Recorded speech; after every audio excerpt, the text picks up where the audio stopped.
Despite what their moms told them, they just aren't talented enough for radio. Unfortunately, anyone can have a show these days. Sean. Well, I'm pretty hard to figure out sometimes. In fact, I can't even figure myself out sometimes, so don't you try to. Joe. You're an idiot and really a disloyal person. This is the Cuse Militia. Those two unapologetically biased, orange-blooded homers, Sean and Joe. It's the most bullshit thing I've seen in 30 years. Welcome, orange men and ladies. Happy Monday. This is the Cuse Militia with Sean and Joe at Cuse Militia on the socials. Go there, join the militia. Thank you for hanging out with us. We appreciate all of you.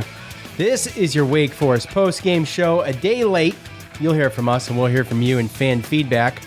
A lot of fan feedback, a lot of the same fan feedback. And we'll do our best to get through some of the more thoughtful things. But, of course, we will talk about the overwhelming majority of thoughts that were based on the same topic. Syracuse hangs with a top 25 team. I haven't seen enough people mention that. I don't think it was even mentioned in any of our fan feedback. And losing by 3, 40-37 against the 6-0, now 6-0 Wake Forest Demon Deacons. And I thought they played a hell of a game. And in games when you're playing a team like Wake Forest at the top of the ACC, number 19 in the country, the little things are going to be what we point to at the end of the day in a loss. So it was a lot of little things, or maybe just a few little things, and we'll talk about all of that. Sean Tucker named ACC running back of the week with his performance, 153 yards and 2 touchdowns, and probably will not be the last for him. Congratulations to Sean Tucker. Joe was getting in a little bit later than expected last night. Honestly, Sundays, I have got to wind down. I cannot start this show at 8:30, 9 o'clock, and I'm sure Joe, wanted to hang with the family a little bit. So we pushed it off to today. We'll be back on track, hopefully. Tomorrow I'll be back here for the Clemson preview, which was another Friday night game. And we were going to squeeze that in today, but we decided that we'll just wait another day because with our luck, what'll happen is something will drop, and then we'll either have to do like an emergency episode or just miss it until the following week. So anyways, Joe was going to go to the game. Joe weren't able to do that. Too busy before he left. Couldn't get a test there. Got to Syracuse. Couldn't get one in time. Everything had to be scheduled. So back to our point a few weeks ago, impromptu game appearances for Joe from now North Carolina. Not that easy. And that was exactly our point. And you got to experience that. So you had tickets and everything and couldn't even go to the game. Now, if you would have went on the socials, Joe, if you would have went on Twitter and asked, I'm sure maybe someone could have steered you in the right direction, but maybe not. So I don't know, but I just didn't have the time. You just didn't have the time. Yeah, that's too bad. That's too bad. Because by the time when I left New York or North Carolina, it wasn't within 72 hours. And when I got to New York, everything was closed when I got there because I got in late. And the next day I had a wedding. That was kind of had to go buy some stuff because all my stuff's in storage. There was just a lot of things that because of my situation in life, with moving and everything. Had you not needed a negative COVID test to get into the Dome, were you going to go? Absolutely. I mean, I would have went. Right. And I believe you. And you were stoked about it, too, because we even talked off air about it. So, anyways, that's just to a point that we had made right when the football season started. So, it's only worse than basketball. Well, I was just thinking that, man, because in late January, they played Georgia Tech at home. I think it was Georgia Tech. Might have been Wake Forest, actually. But anyways, they played them late January at home. And we try to make it there once a year for a football or basketball game. And obviously with last year's, all the stuff that happened then when the Dome being closed, I haven't been to Syracuse in 2 years. So we were going to go this winter, and I'm just going to have to wait and see, I guess, what the protocols are. And like you said, it's probably going to get worse. So I guess we'll go from there. But, all right, we digress. It's time to hear what Coach had to say after the game. I wanted to ask you about the 2-point conversion at the end of regulation. You sent the offense out and you got to delay a game. What happened? Biggest thing is there wasn't a sense of urgency of us going out on the football field. There was certain cats that were taking their time, and we needed to speed that thing up. And it was disappointing. I didn't want it to go to overtime, and it was disappointing that we got that penalty. No, normally after a touchdown, I don't want to be doing my official stuff with those guys, but I want to say normally it's a 25-second clock, okay? So they go to 25 seconds after a touchdown, and the first thing was we were going to go for 2 and then getting the guys over here, and there's so many it's not the matter of just signaling it from the sideline. There's so many new guys, you want to tell them what's going on. Now they have to have a sense of urgency going back out there. We kind of lacked that sense of urgency. The clock ran out on us. I think Garrett's been playing really well. I think he's been doing some things. And the one thing I don't want to do is compare people. It's really not fair. It's not fair to Garrett. It's not fair to Dungy. Now, that being said, I've still seen Dungy do some things I've never seen ever in my life in 35 years of coaching. So I'd be very careful comparing cats with him. Along those lines, though, do you feel that this offense has made that switch over to the style now that you're accustomed to playing with Garrett?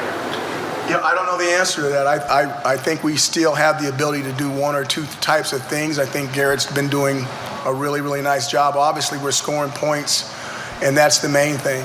Okay, it's all that other stuff. Have the ability to score points, and to score points in the 30s is big if you're going to have an opportunity to win some of the games that we've got to play going down the stretch.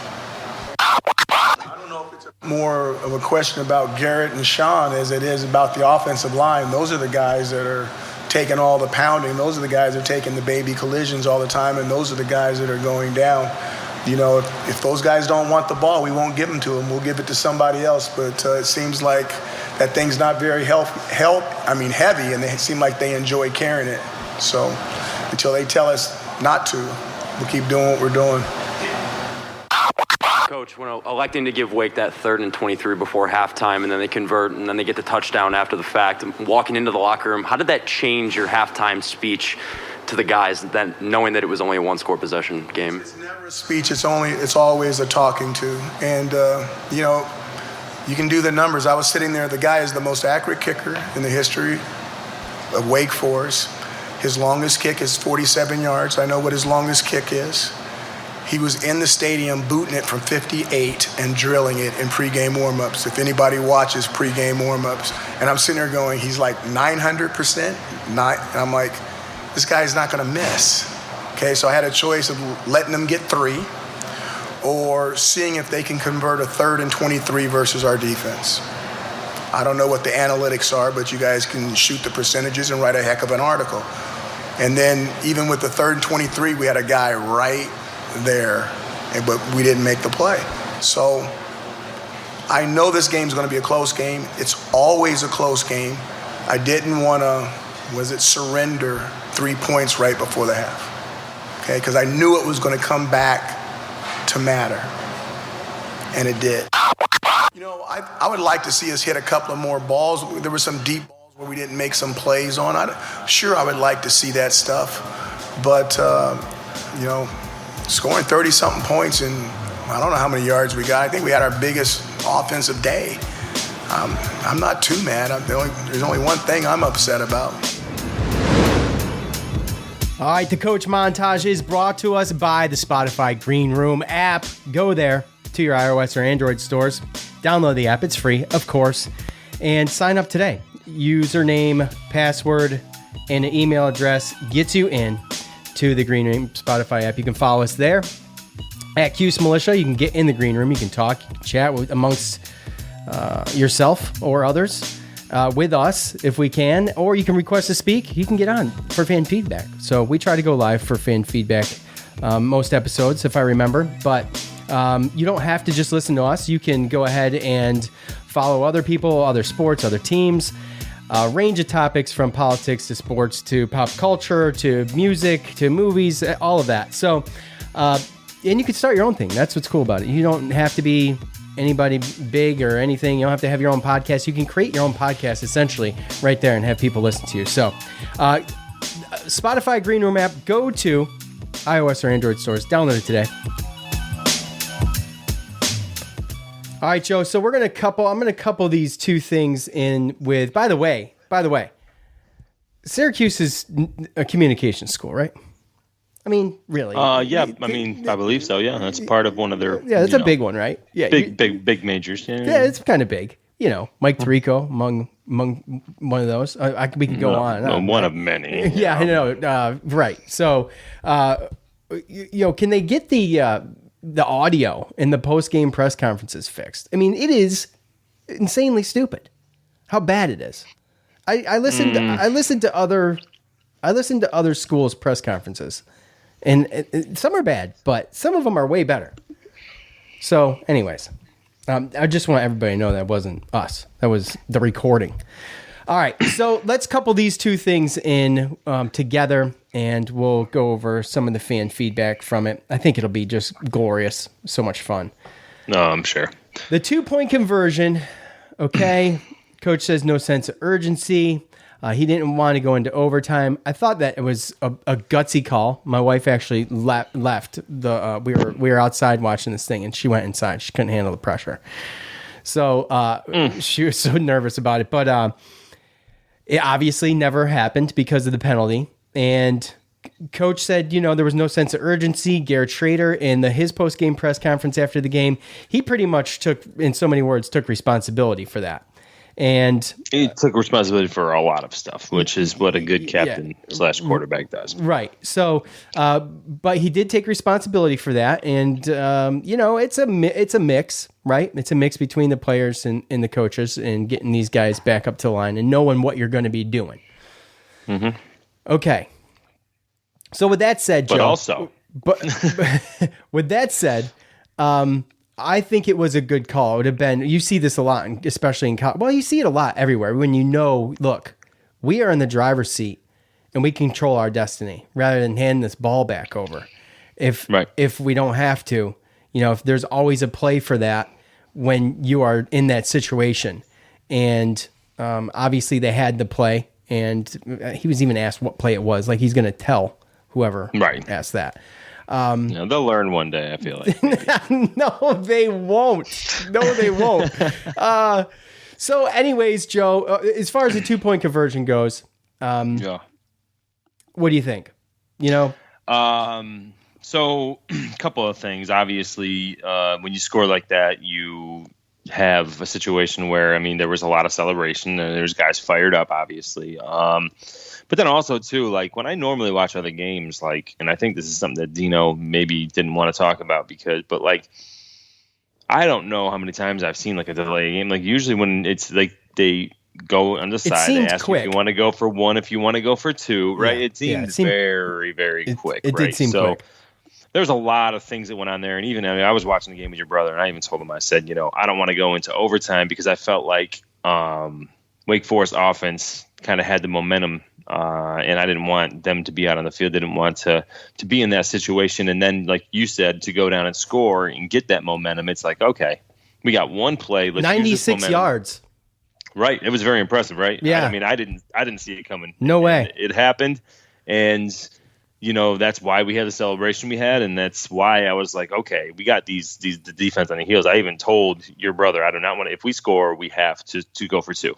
And, like to your point, we had to take that offensive momentum that we had from that drive.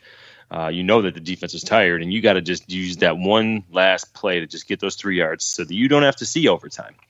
And obviously it didn't happen, and there was many reasons why. But again, too, it's a situation where we can talk about it once. I'm sure fan feedback's going to be talking about it, so I'll get into my point when it comes to that, right? But at the end of the day, I'll just leave it in short right now, is that it's easy to whine about that in hindsight.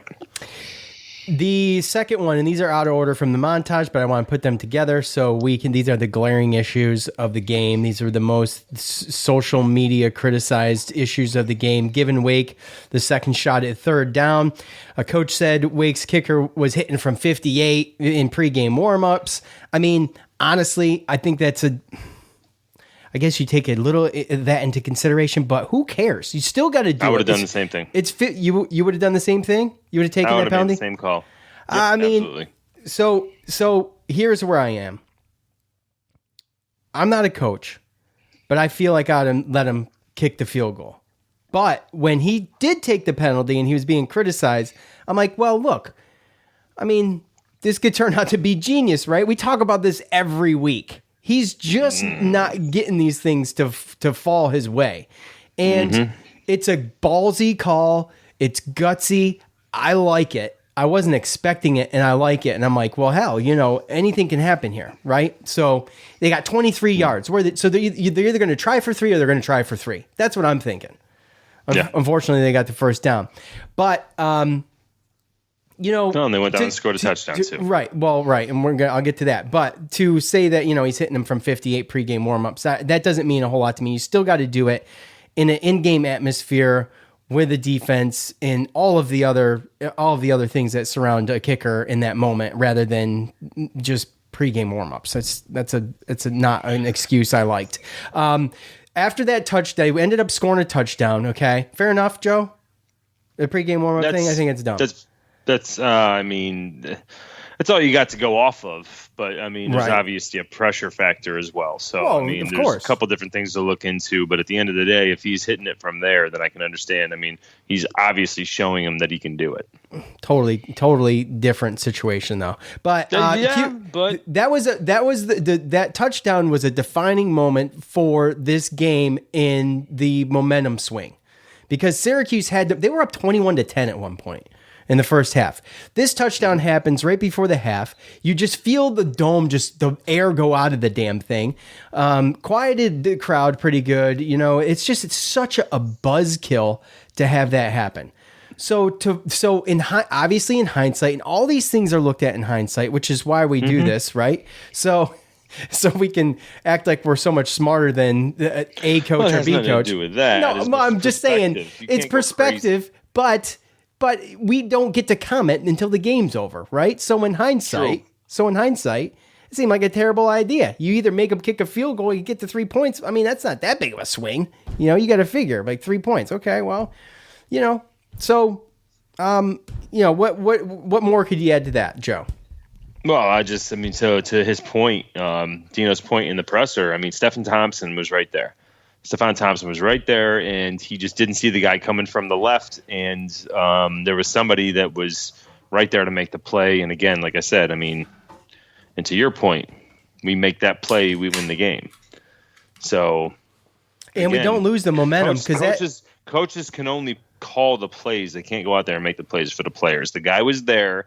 He was in position, didn't see the guy. The guy snuck in front of him. There's not too many plays out there that are available to call when it's 3rd and 23. No, you're right. You think they'd be able to stop that. And which is why when it was 3rd and 23 and he accepted the penalty and the broadcast was like, why is he doing that?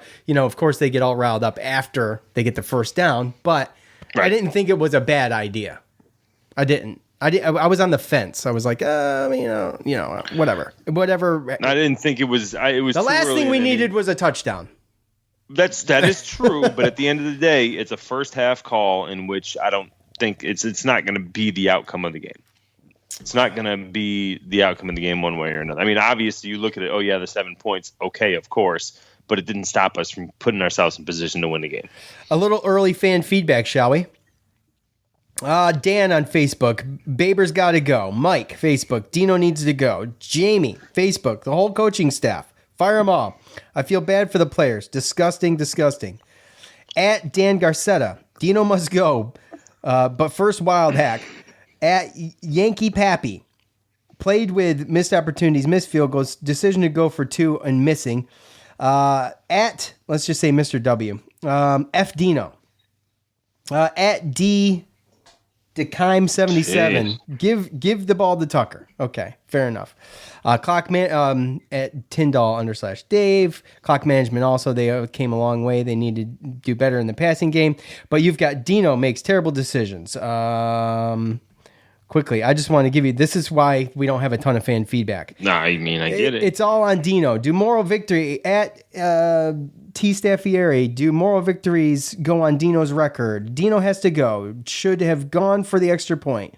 Fire Dino. These are all different. Dino blew this game. So many coaching errors. Highly frustrating. Fire Babers. And I'm not mentioning everybody's name because honestly, I'm just kind of giving you a taste. At Sean John 1998, I got one foot in the door of the Fire Dino Club. Sterling Gilbert needs to go now, though. So, Joe, to your point, and there's a lot of that. So, in a game where Syracuse actually played good, a couple minor hiccups, obviously, like I said in the beginning, the little things are what are going to cost us, right? But are we calling for Dino's head again? I mean, I don't know where the line is with.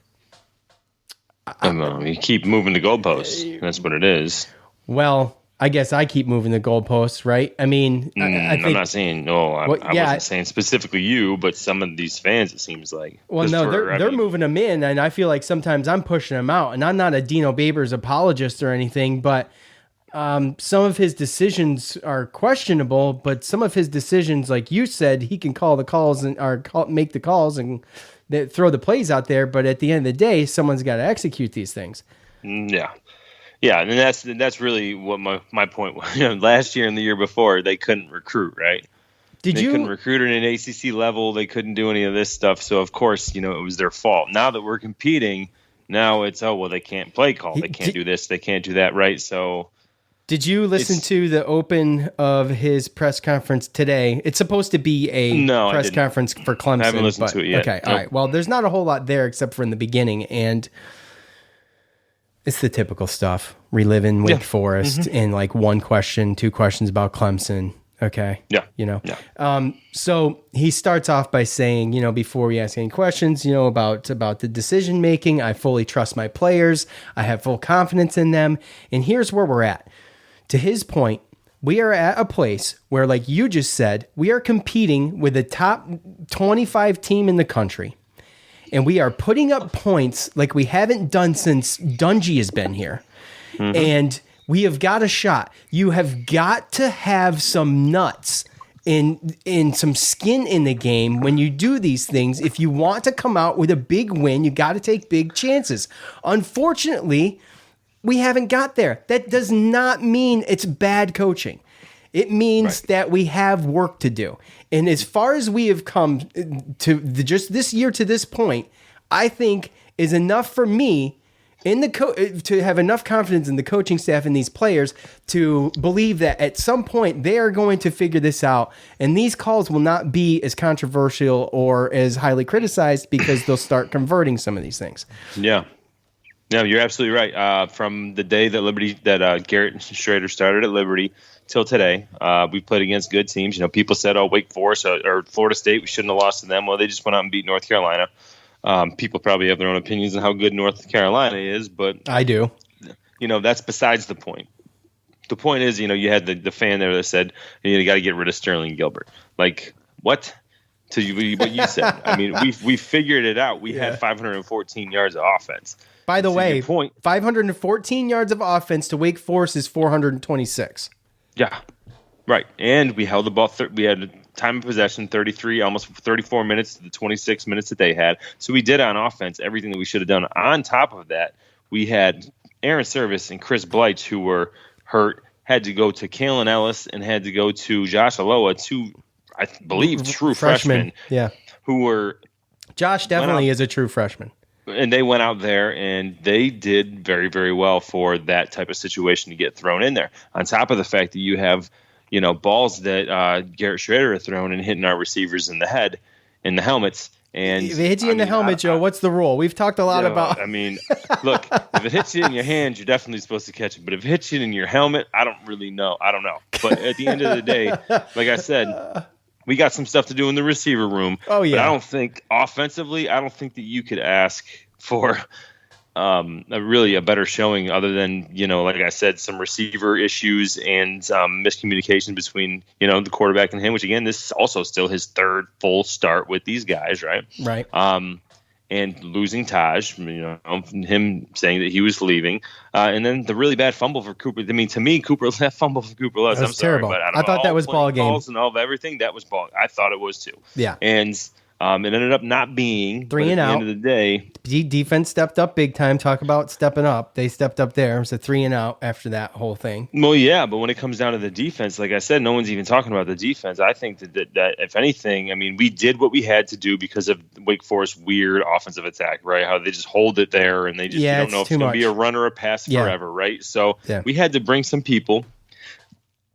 And if anything, I mean, it showed us that when we're forced to go man-to-man and then the deep side or the back end with no safety help, then we have a little bit of problems. You saw Deuce Chestnut get beat for a touchdown. You saw Garrett Williams get beat for a touchdown. You saw Jason Simmons get beat for a touchdown.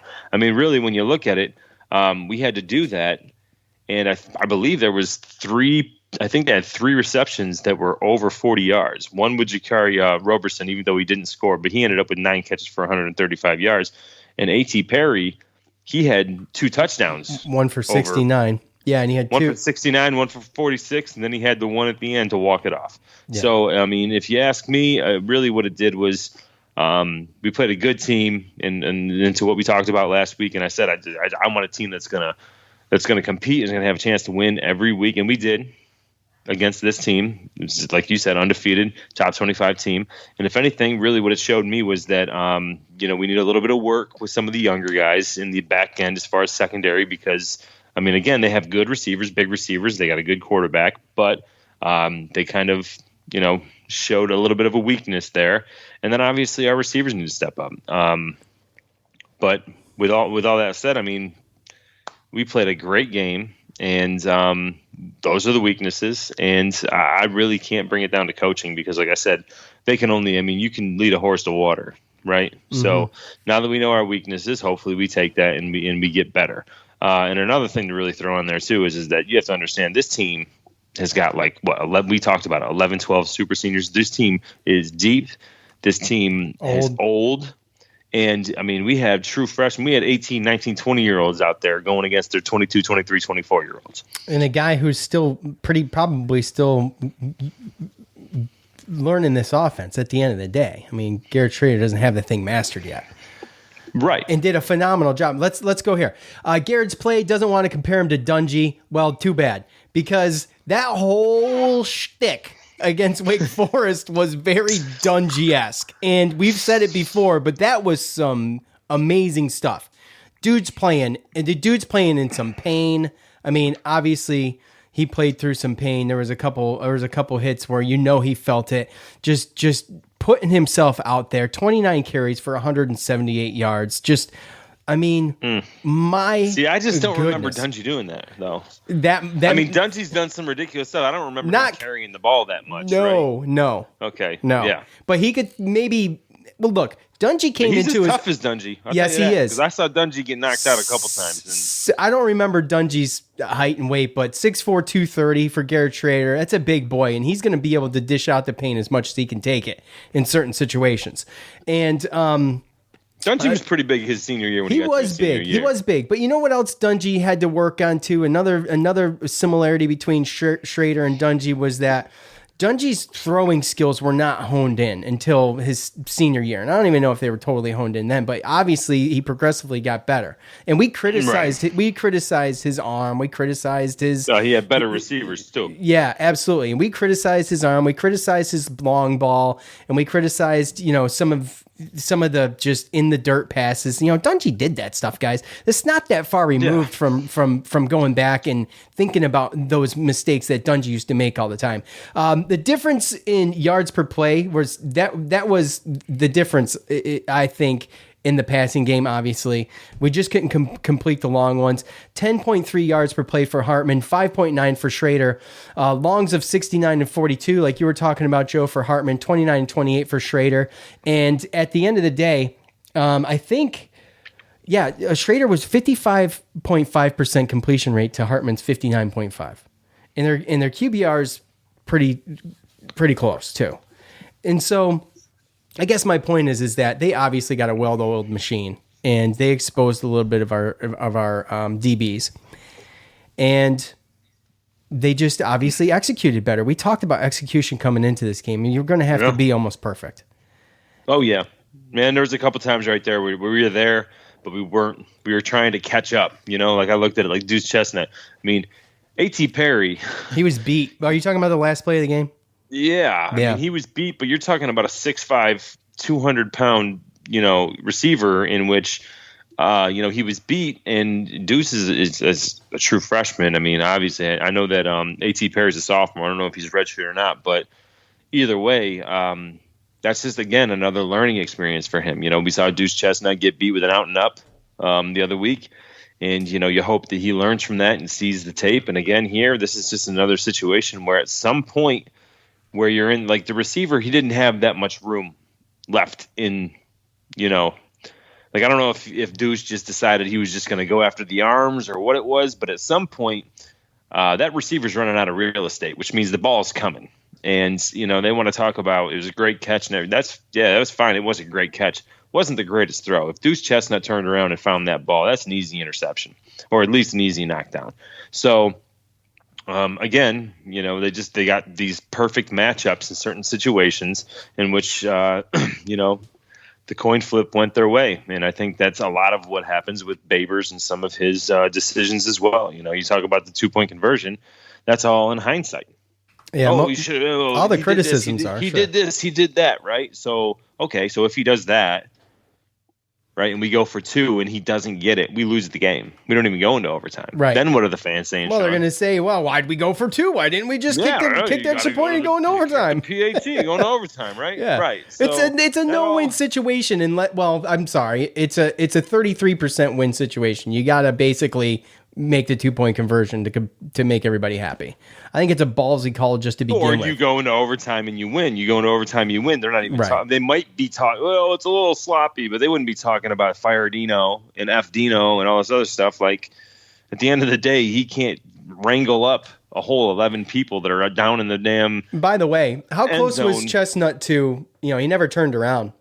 And he never turned around, but the arm. It was close, right? Yeah, I know. And I heard you brought it to my attention, but I saw it in our fan feedback where they said that we got screwed by the refs in the last play of the game. Guys, he caught the ball. I don't even know how this is controversial. That's a catch in the NFL. Yeah, well, exactly. And I put out thoughts on the game while they were still reviewing it. I saw one replay and I'm like, oh yeah, it's game over. I mean, he caught the ball. Yep. I didn't think that was controversial at all. So I mean, I was hoping that there was a wing or a prayer that somehow he's going to say something, but I knew in my head, I'm like, I want him to make a mistake. Yeah. But if he would have said that, if he would have overturned that, I'd have been like, oh, that's a bad call, but I'll take it. Kind of like the hold against Florida State, Oh, yeah, kind of. Oh, for Florida State fans. It's time to hear from you, the loudmouths from the Loud House. All right, you guys know what to do at the end of every game. Go to the socials. I will post for your thoughts. I beg for them. You give them to us, and we talk about them here. Like I said, there's not a whole lot of original thought in here, but I did find a couple good ones. I'm going to start with one that I thought was kind of cool, and I didn't realize who this was until I checked. You read it? No. At Pretty Flower. This is Cody Roscoe's mom. The kids played their hearts out. Nobody can talk to me about our defense because even when they're beat down and beat up, they still come through with playmakers and game changers. The Schrader and Tucker recipe was working fine to me. So why change up on racking up points? Well, to Coach's point, too, to finish up the montage, and I didn't even mean to put this in there, but we should talk about it. And he was talking about, giving them the ball if they want to carry it. I mean, obviously this thing is working, Joe. And obviously it is something that is not very easy to prepare for, no matter because you're going to get it, right? You know it's coming, but it is not easy to prepare for. It's just like kind of what Wake was doing. They do it a little bit differently, like you pointed out, with the holding that ball there for however freaking long they can do it. It's so unique, and it's so like, But you remember when that's all it was the RPO, and they didn't have the pass game, So, but yeah, I mean, these guys are studs. I don't want to wear them out. By the way, was something interesting that I noticed in the overall stats for the year. Did you realize, let me see, where it is. Yeah. Did you realize that rushing is led by Sean Tucker with 791 yards? Obviously, second is Schrader with 412. You know who third place in rushing is? DeVito with 90 yards. Guys, we got to get some other people the ball, man. Like, I get it, but you got big Chris Elmore back there. You don't want to wear Tucker out. I would be lying to you if I didn't say I was worried about Schrader and Tucker getting wore out. But like Coach said, to his point, they enjoy carrying it. I'm going to keep giving them the ball. They're not the ones taking all the mini shots all the time, but they are. He's talking about his offensive line. But that's the thing, though. The thing is with that is that, like, you always have the fans and people on the outside being like, well, we gotta get more people in there. We don't want them to get hurt. But if you ask the players, they want they probably want more carries. Yeah, I know. So at the end of the day, like, you got to play what's working. And we talked about it. And then I was worried about this to see against Wake Forest, like if it would work. And it did. And again, I think that we surprised Wake Forest. I think we probably surprised some fans. I know we surprised neutral fans that, aren't Syracuse fans, aren't Wake Forest fans, but saw the score and they're like, like. Does it bother you at all that Cooper Lutz and Abdul Adams both have 12 carries, both have 54 yards? That doesn't bother you a little bit? You don't care? No.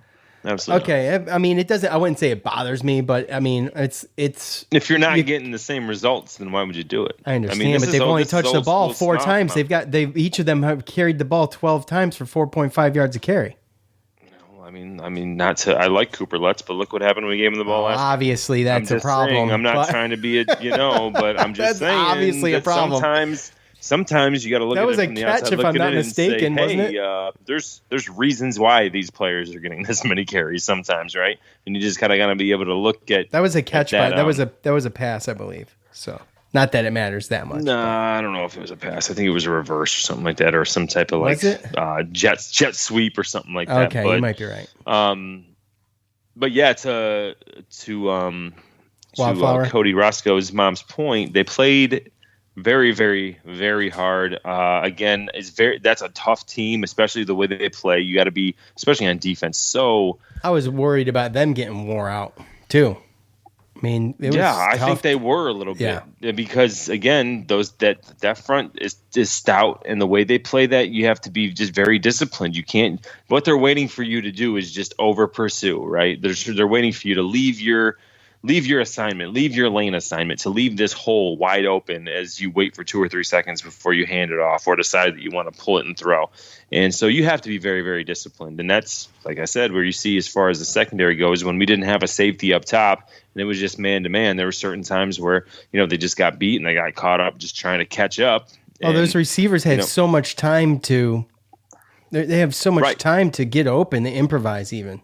Well, and that's the thing is when it comes to this team and that offense and the way that they play like that, when it comes to corners and when it comes to your responsibilities, like if you're man to man on a guy, like you pretty much just throw, run help out the window until you 100% know it's a run, because you really don't until like sometimes 2, 3, 4 seconds, Yeah. So I hate playing Wake Forest. I hate playing against that, and I think that's one of those just unique offenses that, again, I don't think Wake Forest recruits, is great as some of the top ACC and some of the top other Big 5 conferences. So it's just a little twist in their offense to force teams to be disciplined. And if you're not disciplined, you might be more talented, you might have a higher ranking, but we will be able to beat you with the system.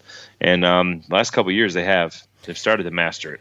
Real quick, too, to kind of finish up the montage, I'm kind of trying to blend the two because we went a little long on it. Best offensive showing so far this year for Syracuse, obviously, I think it goes without saying, hands down. And to our points, I think both of us mentioned it in the last show about just wanting to see improvement on this offense and kind of open up the playbook a little bit more and a little bit more. Obviously, Schrader has got a little bit of work to do. But Zach on Facebook, I don't understand why we always play scared to lose rather than trying to take the win. Such odd coaching decisions. I'm happy we are competitive, but these last 2 games have been hard to handle. Hard to handle the gut punch. We are so close. Honestly, would have been easier to handle if we just got blown out. I'm with him on some. Sometimes I feel the same way. It's easier to handle if you just get blown out. And I know you're not, Joe. I know you're not. But it's mostly with me with basketball. Football's different because it's so frustrating. But basketball, it is so tough. I mean, this is totally irrelevant, but it's so tough to watch a basketball game come down to the last second and lose. That sucks. I'm not trying to be so negative to Dino so quickly after a loss, but his decision making and clock management was just awful. So, look, it's 2 tough losses. The 2 games that there's 3. I think that goes without saying. To El Michelle XO's point, this is like what 3rd game we should have won the season. Yeah, you could look back at it and say, you know what, we could be 6-0 right now, right? But guess what? We're not. So unfortunately, you deal with the hand that you're dealt, and we're 3-3, and that's not terrible. No. But this is a gauntlet. We talked about after Liberty what the whole ACC slate actually is not great for Syracuse. Right? No, and I mean they marked us what? I mean Vegas and them marked us at 3 wins, right? Yeah. And we came in with a lot of people thinking DeVito was going to lead the team. Tosh Harris was going to be here, and we went into quarterback competition. We changed it up. He's only been there for 3 games, and we've been in pretty much every single game. We've been competitive, like I talked about last week. And I would rather be competitive and lose close than get killed any day of the week, because I just think getting killed, I don't care about how easy it is for a fan. It makes the perception is you aren't good. Right. So yeah. I would rather lose by 1 point every single loss than to get blown out. I understand what you're saying. That's pretty much where I'm at. And again, this team you got a new quarterback, you got young players after a COVID year where you got some of these teams that, think about what Wake Forest did to us last year, and they weren't ranked 19th. So then to come in with a completely different identity and trying to fix everything, because again, like you said, this isn't the same playbook we're running with DeVito. This is a different identity, a different playbook, totally different looks, and everything like that. Yeah. And for them to be this close, all these little things, they're just growing. They're growing pains. These are growing pains in which you're going to. It's going to hurt. It's going to hurt because you're right there, right? You're right there, and it's going to hurt. And you one mistake here, one mistake there, and one step here, 1 inch there, 1 yard there, and they're going to learn from it. And you never really know what is gonna happen, because when they actually learn from it and they actually implement that, then this team could be scary. Oh yeah, like I said, I think it's all the little things, and then implement that stuff. Because again, we lost 3 games the year that Dungy was there, and we went 10-3, and there was some good and there's some bad, and then they figured it out and they started tearing some stuff up. Yeah, and we talked about it. I think a lot of people agree that we're not done seeing the evolution of this offense, and obviously they've gotten better. And of course, you're going to have some hiccups. Like for instance, I thought that we I had questions about Virginia Tech and what they were made of, and it seems that they're pretty decent. Burmeister, I don't know if you caught the Virginia Tech Notre Dame game, but it was an excellent game, a hard, tough fought game, and they lost a close one too. So, getting back to my point about the ACC schedule, all the ACC's down, the ACC's down. Well, I don't know. I don't know if the ACC's down or all these teams are like just very equal. Because you know what I'm saying? Obviously Clemson is not as talented without Trevor Lawrence. You're going through talk about growing pains, right? So, and No, Travis they're not Etienne is supposed to. gone, right? Yeah. They get top 5, but again, those are guys that have been sitting, so they got to go through again your stuff, exactly what you're saying. But again, too, I mean, all these games, when you're looking college wise and everything like that, they all go towards like scheme versus scheme, this type of matchup versus that matchup. Where are we strong? Where are we not? Who's injured? Who's not? Like, there's so many things that goes into college football, and you get one injury on a team. Sam Hartman gets hurt, then we're winning that game. Yeah. You know what I mean? So it's like one of those things where, there's so many things that goes into college football to where like it's what makes college football so unique compared to the NFL. That's why I like it more, to be quite honest with you. Oh yeah. I mean, obviously we're not going to get into it, but I mean, just to our point, this past weekend of college football was amazing. It was. Some of the games that were going on, not even just ours. There was Arkansas, one before Ole Miss. us, ones after us. Yeah, Alabama, Texas A&M. I mean, there were some great games, and that's what happens. All it takes is just a bad matchup, something to take advantage of, and they're college players. They're not all professionals, so usually we don't really match up that well with Wake Forest, but I think we played. I mean, they surprised me, and it sucks that there's certain people out there that just can't take the positivity out of a situation, even after a loss. Because, I got to be. You can anybody really like? Did anybody? I mean, I know that even me, like I guessed that they were gonna win the game. That was my prediction, right? But like, I'm not gonna lie to you. In the back of my head, I thought there was a chance that we might not even have been able to cover the spread.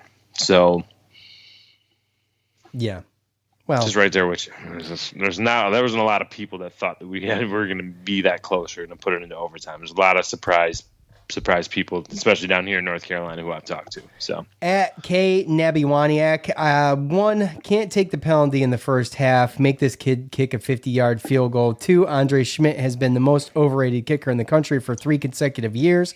Well, I'd say, first 2 for 2 maybe. Okay, you got to maybe give him a pass. The year before that, he year. won the Groza. Right. So that was the first year, and obviously, I don't know if he's overrated anymore. I think he's leveled off, but he had a phenomenal first year there. Obviously, you can't take that away from him. But to his point, and this is becoming a plague. The punting and the kicking has been Pena has been great. I think he's done a fantastic job. But the kickers, man, gotta get this straightened out quick, dude. You can't kick a ball for 10 yards. We could have just went for it on 3rd down. I mean, what the hell's the difference? Knowing what we know in hindsight, right? So, so I can kick a ball 10 yards. 10 yards? Come on, man. This kid's supposed to be something big. I remember when he was recruited and we got him. I'm like, hell yeah, punter, you. Guess what? That is no longer. I'm sorry. This has got to get fixed. They need to. No. Well, what, Joe? What? Please tell me. He had one bad punt, right? Okay. He had one bad punt. He had 2 bad punts. He had one this week. He had one last week. I guess his longest was the 37th. No, last weekend he didn't play. That was the walk-on. Okay, the walk-ons had 2 bad punts then. Because he had the walk-on has absolutely had 2 bad punts. All right. Yes. Okay. All right. This guy, James Williams has had 1 bad punt and it was in this game. I think we're blurring the lines. Okay. Here. Well, you know what? That's a problem, and that's kind of my point. So, I think he averages 30 yards right now. No, he did this game. It was about 31. Yeah, okay, longest was 37. Okay. Well, I think that's his average for the year, by the way.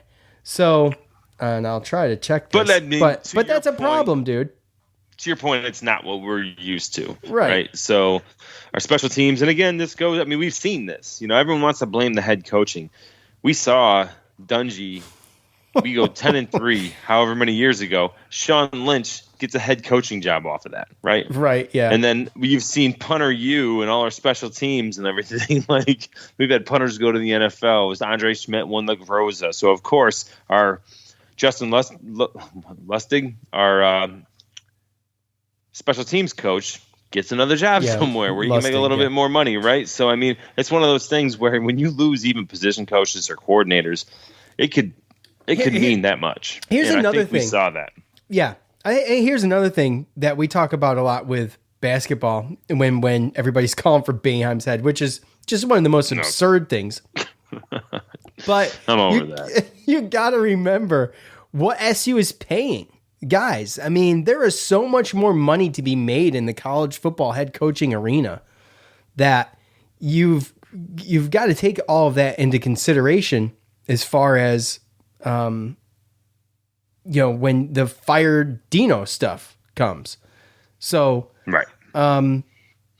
That's something I don't think that we think about. It's like, what are we going to get for the money that he's making? And he's actually is starting to build something. And I mean, I know it's taken a long time, guys. I know it's frustrating to watch. It is I'm with you. But when I was and here's the thing, when I just did this as a fan, this is our 5th football season covering football. And before I did this and separated my emotion, I was the same freaking way, man. I really was. I really look at things totally different now because I'm paying attention. I just look at things differently, having to do the podcast. And it puts things into perspective. I think that, I guess the point that I'm trying to make is that it's too easy to call for someone's job on the little things. It hasn't been anything really big, guys. Last year was an anomaly. We hopefully never have to deal with something like that ever again. 1 in 10 on just an awful, awful circumstance for everybody. And, we see what he can do. He's brought in Garrett Schrader. I think that Garrett Schrader right now has given Syracuse the best opportunity to win. So that was not an easy decision for Dino to make, putting Garrett in over Tommy. He recruited Tommy, right? So you got to think about all of those things. He's making tough decisions. Right. Yeah. So, and he's in a situation too, like you said, where we don't have that many resources. No. When you look at a team like Alabama, like you want to go, Alabama, how come they do this? How come they do that? Well, they recruit, they have Nick Saban, but they also pick up like every major, like Doug Marrone is like an offensive line coach down there, right? Like that's where coaches go, where they get fired from head coaching jobs to reignite their careers, to be a positional coach or an OC. Like he's got NFL and people all over the place. There's so much more money and resources as far as that goes to all these other schools to where you can get paid more, on top of the fact that you get more coaching. I mean, right now we don't even have a special teams coach. It's like separated between a whole bunch of different coaches, like different things. Like you have this and you have this. Right. Yeah. Yeah. And to perspective, like you said, I mean, you got to be able to have perspective. All the things that we've learned, and once you pay attention to the point to, that we've had to, then you start to see some trends and some things. And there's reasons why things just don't blow up. And again, in pure Syracuse fan fashion, if you don't get hired and turn something into a national champion, even though our football really is never, it's just not that kind of program, right? Like it's just right. So there's so many things that goes against us, even geographically, when it comes to weather and recruiting. Yeah, it's tough, man. It's not a great spot. That was another thing that opened up my eyes, and I don't know about the same thing with you. When I moved down to North Carolina, I'm seeing some of these high schools down here who got coaches that were professionals. Dude, they recruit high school kids down here. There's an ex Steelers offensive lineman. His name slips my mind right now, but he was played for the Steelers for a number of years. He's one of the Virginia Beach High School football coaches. Okay. Oh yeah. They recruit. These high schools around here in the South recruit, and not even recruit. It's the programs. Well, yeah, they basically steal players. But I have a buddy at work who's got like an 8 or 9 year old kid, and some of the things that they have, some of the programs and the workouts, some of these facilities and stuff, and off season training, we don't have up north. No, like it's not available. Well, that's my point. Like, it's not like that, right? So, I mean, there's a high school right in where I live in Wake Forest Heritage that at some point, I don't know if it's still the same. I mean, they had Willie Parker and I think Torrance Holt, like one of the Holt brothers, is like coaches. Like, I mean, you got professionals coaching high school down here. That's not happening. Same here, Cox High School. Look it up. I forget the dude's name. But so yeah, it's a big deal. There's a lot of inherent disadvantages that people they just want to ignore. And if they want to, that's fine. That's on them. I understand it though. I mean, I don't blame I don't blame fans for feeling that way. Like I said, I felt that way too. Fans want their team to be good. Well, of course, right? Fan is short for fandom, right? Fandom is a mental disorder. Fanatic. yeah, fanatic. It's a mental disorder at the end of the day, right? So, I mean, we put ourselves through hell being fans of any given team. I mean, Joe's a Giants fan. I mean, that must suck. Do you know how much depression that must bring him these days? I'm a Raiders fan, dude. I've been depressed. My whole team died yesterday. I'm a Raiders fan. Guys, you know my pain. You know my pain, okay? So Tyler's Cowboys. I bet you he was chopping at the bit. Yeah, whatever. Wanted to throw Cowboys, up. I'm so over that. At Lax Addict 15, they played the best they played all year, and the D got tired. I think there was some mental errors on the coaching staff. Yeah, I mean, look, all of that. It's not one thing. But the offense did play their asses off. I thought they did a phenomenal job. And 500 plus yards? Yeah, absolutely. And we knew going into this game, they were going to have a good opportunity to put up some yards and some points against this defense, because this defense was ranked coming into that game, I think, like 101st in the country. So that's their one,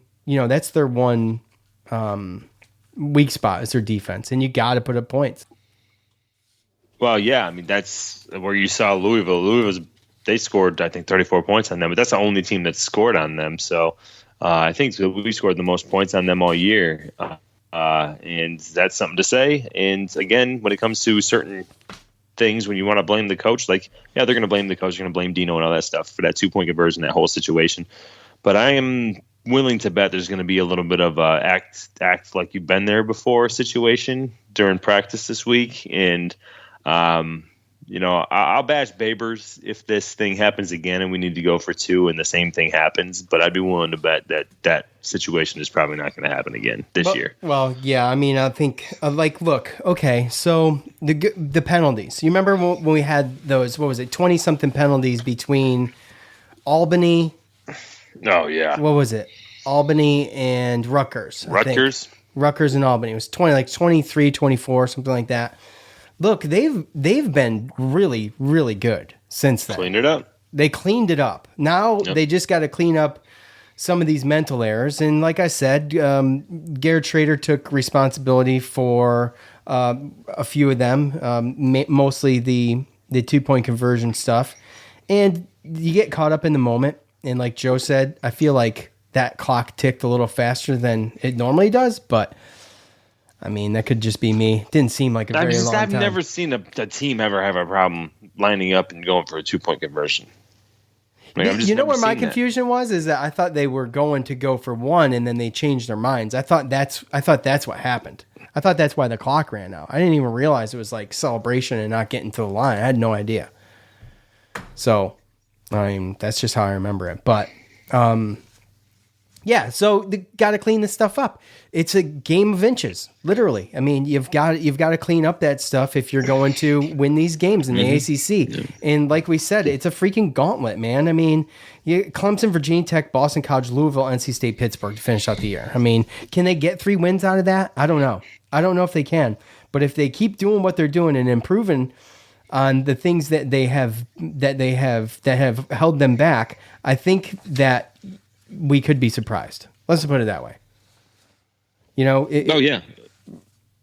I think there's a situation where, I mean, when we talked about bowl game earlier in the year and we had, Michael and Tyler on and we talked about, you said 5-7, 6-6, all this other stuff. I think that we probably thought we were going to have a better record than 3-3 right now. But I don't know if we all thought that we would be as competitive and, as we're starting to see. I mean, we haven't seen the final product. You've seen Schrader, I think, get better every week at passing, and he's getting a lot more confident every week. I mean, he didn't – just to see, 300-plus yards of rushing. Guys, being that physical. He's got moves too, man. It's not like he's just bull rushing. He is got a nice little spinning out spinny. of tackles. He's got a nice little circle button. Yes, he does. He's got a circle button. Yeah. By the way, I'm not trying to brag or anything, but I did have them at 3-3 at this point. I just didn't have the wins and losses totally correct. So okay. Well, if you swap Wake Forest with Liberty, I had Liberty as a loss and Wake Forest as a win. That's where I screwed up so far. Yeah. Tommy didn't have a circle button. No. Tommy's got a dive stick. Yeah, that's pretty much it. Yeah. Every time I No hit the offense. circle button with him, he got sacked. That's So yeah. Look, sorry we were a day late on all of this. We really appreciate you guys for hanging out, and we are going to be back tomorrow yes, for sir. the Clemson post game, our pregame Yes, sir. preview. I'll get it right eventually. Let's go. So Friday Night Lights, Yes, sir. Syracuse, Clemson. We'll be back tomorrow. We appreciate all you guys. For Joe, I'm Sean. We're out of here. Peace.